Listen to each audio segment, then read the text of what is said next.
Hello दोस्तों, आज आप सभी को मैं शायर की ज़िंदगी से मुखातिब कराना चाहूँगा और बताना चाहूँगा कि शायर होता क्या है?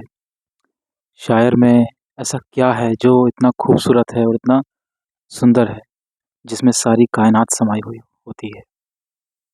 सच्ची बात तो ये है दोस्तों कि एक शायर खुदा का सबसे नेक बंदा होता है, खुदा का सबसे सच्चा भक्त होता है वो, क्योंकि वो प्रेम में ईश्वर को तलाशता है, प्रेम में ईश्वर को तलाशता है।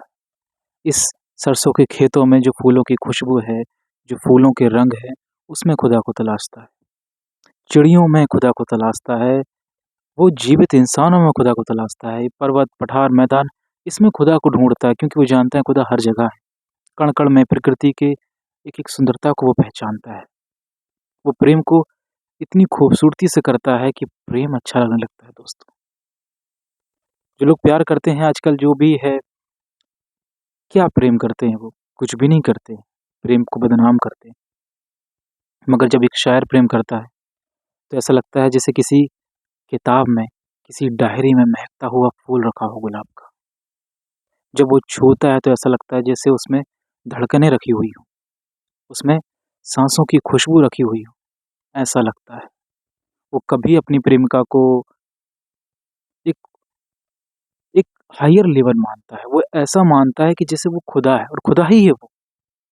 हम किसी से प्यार तब तक कर ही नहीं सकते जब तक एक-दूसरे में खुदा दिखाई ना दे, महसूस ना हो, कहने का मतलब महसूस ना हो।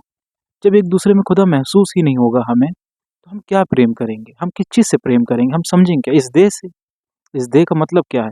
ये देह तो बस कुछ दिनों का सिलसिला है और ख़त्म हो जाना। दोस्तों, एक बात आपको बताना बहुत ज़रूरी है। इस जिस्म से हम इतना प्रेम करते हैं, करना ही चाहिए क्योंकि इस संसार में आए हैं तो ज़रूरी है। मगर मरने के बाद जब उसमें सड़न आ जाती है, तो 1 मिनट के लिए भी 1 मिनट के लिए भी ये नाक उसको अपने सामने रखना नहीं चाहती। इस तरीके की है देह की कंडीशन। इस सब के बारे में मैं भी कुछ नहीं जानता कि क्या है, क्यों है, कैसे है, आखिर शरीर का क्या मतलब बस मैं आपको जो भी बताना चाहूँगा फ़िलहाल, ये बोलना चाहूँगा कि शरीर शुरुआत होनी चाहिए, लेकिन अंत शरीर से नहीं होना चाहिए। कहने का मतलब ये है कि एक शायर को पढ़कर ये समझ में आता है मुझको कि खुशबू की तरह रहो, आत्मा की तरह रहो, एक-दूसरे को महसूस करके जियो, उसकी अच्छाइयों को अपने अंदर लो। एक शायर जब मोहब्बत करता है तो आपने देखा होगा जिस्म की तमन्ना कभी नहीं करता। वो ये चाहता रहता है कि तू दूर रहे या पास रहे, खुश रहे, तेरा काम खुश रहना है क्योंकि तेरी मुस्कुराहट है ताकत मेरी। मुझे ज़िंदगी का हौसला मिल जाता है जब तू मुस्कुरा देती है। मैं नंगे पैर दौड़ा चला जाता हूँ मीलों, मुझे पता तक नहीं चलता क्योंकि तू मुस्कुरा देती है। मैं थका-हारा रहता हूँ, टूटा हुआ रहता हूँ, मजबूर रहता हूँ और खुश हो जाता हूँ जब तू गले लगा लेती है। मेरी हर एक साँस पे तेरा नाम लिखा हुआ है, मेरी धड़कनों पे तेरा नाम लिखा हुआ है। मैं तुझसे इतना प्यार करता हूँ, मैं तुझसे इतना प्यार करता हूँ। एक शायर जब प्यार करने पे आता है, तो उन गलियों में वो सदियों से इंतज़ार करता रहता है, सदियों से इंतज़ार करता रहता है। ऐसा लगता है जैसे उसने जन्म ही इसलिए लिया हो, प्रेम के लिए लिया हो। ये लोग नहीं समझेंगे दोस्तों कि महबूबा की गलियों में बैठने का, उसका इंतज़ार करने का क्या मज़ा है। ये प्यार करने वाले ही समझ सकते हैं कि प्यार में जल जाने का भी अपना मज़ा है। जो डूबते नहीं हैं प्यार में, वो कुछ नहीं है दोस्तों। जो डूब जाते हैं मौत ही उन्हीं को मिलता है। तो एक शायर की मोहब्बत सबसे अनोखी होती है, सबसे खूबसूरत होती है और शायर की ज़िंदगी के बारे में एक बात और आपसे बहुत ज़रूरी कहना चाहूँगा कि शायर तन्हाई में तन्हा नहीं होता, वो तन्हाई में किसी के साथ में होता है, एक हमसफ़र होता है उसके पास। क्योंकि तन्हाई इस शायर की बहुत खूबसूरत होती है दोस्तों, इतनी खूबसूरत होती है कि वो तन्हाई हर कोई महसूस नहीं कर सकता।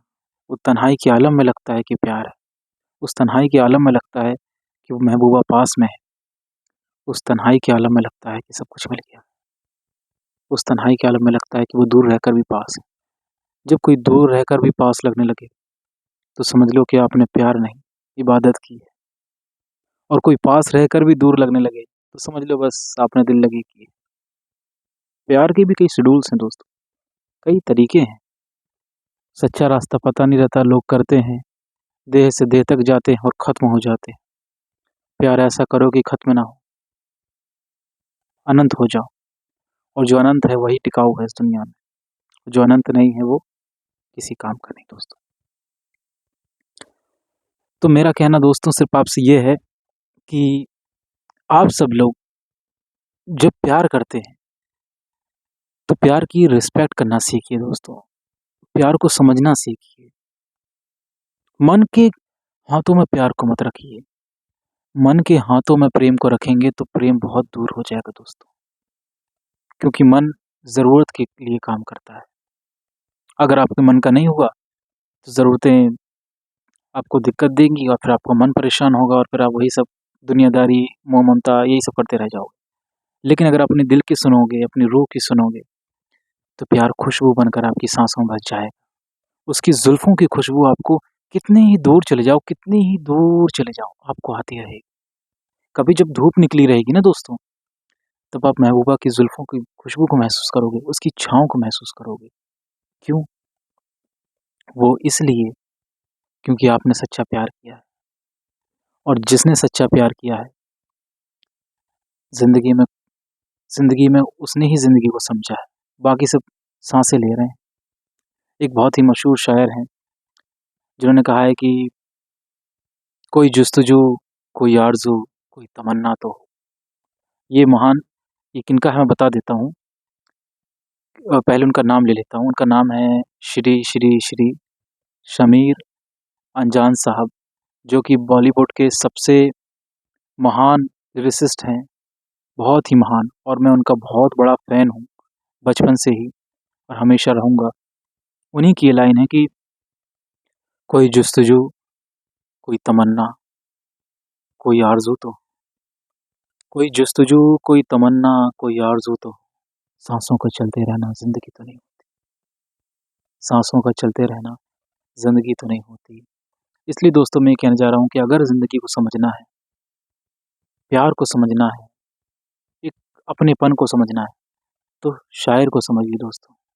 शायर से सच्चा कुछ भी नहीं। उसकी बातें बातें नहीं होती हैं। वो सत्य होता है फ्यूचर तक का और पास्ट का भी। वो एक सत्य को ढूँढ लेता है, जिस सत्य को हम अपनी आँखों से नहीं देख सकते, क्योंकि आँखें तन की है ना, उसके लिए मन की आँखों की ज़रूरत होती है। तो ये इस वीडियो का पर्पज़ था एक शायर के बारे में छोटी-सी बात बताना। और बहुत ही जल्दी दोस्तों मेरे नई वीडियोज़ आएँगी शायरी को लेकर के। आई होप कि आपको अच्छे लगें और उम्मीद करता हूँ कि इसी तरीके से जो है हम शायरी और एक मोहब्बत को, साहित्य को समझें। ज़िंदगी में इसकी बहुत ज़रूरतें हैं और साहित्य के बिना मानव जीवन संभव नहीं है, जहाँ तक मेरा ख़्याल है। तो थैंक यू सो मच दोस्तों। प्यार करिए मगर एक शायर को समझिए पहले, क्योंकि शायर को इसलिए नहीं कह रहा हूँ कि आप प्यार करने लग जाएँगे, ज़िंदगी को समझ जाएँगे, सच्चाई को समझ जाएँगे, ईमानदारी को समझ जाएँगे और जब ये समझ जाएँगे तो प्यार आपका अच्छा ही होगा, ज़िंदगी आपकी अच्छी ही होगी। और जब तक आप जो है सच्चाई को और ईमानदारी को, दुनिया की सच्ची वास्तविकता को नहीं समझेंगे और प्यार क्या होता है इसको नहीं समझेंगे, एक शायर के माध्यम से, उसकी शायरी के माध्यम से, उसकी ज़िंदगी के माध्यम से, आप हमेशा बस वही मन के जाल में भ्रमित रहेंगे और बस ज़िंदगी गुज़र जाएगी, वक़्त गुज़र जाएगा और हाथों में कुछ नहीं रह जाएगा। इसलिए एक मशहूर शेर है बहुत अच्छा, मैंने लिखा था वैसे कि उसने अफ़वाह उड़ाई उसने अफ़वाह उड़ाई है मेरे मरने की, मुझे इस बात को सच करना पड़ेगा। ये कोई नेगेटिव वाली शेर नहीं कहा दोस्तों, ये बस ये बताया जा रहा है कि गहराई कितनी होती है, इतना ज़्यादा गहरापन होता है कि इंसान उसमें समाहित हो जाता है। इसमें ये नेगेटिविटी की बात नहीं है कि मौत की बात कर रहा हूँ कि मर जाना। कहने का मतलब जो लगाव होता है वो आत्मिक होता है और दिल से जुड़ा हुआ होता है। इसमें कोई ऐसी बात नहीं है कि जो नेगेटिविटी है, कोई नेगेटिविटी नहीं दोस्तों। बस कहने का मतलब इतना सा है कि प्यार में हमें एक दूजे को एक मानना है। अगर प्यार करने के बाद भी हम तुम 2 रह गए तो बेकार है। प्यार में एक ही हो जाते हैं दोनों, 2 नहीं। ये फ़ॉर्मूला है प्यार का। थैंक यू सो मच दोस्तों।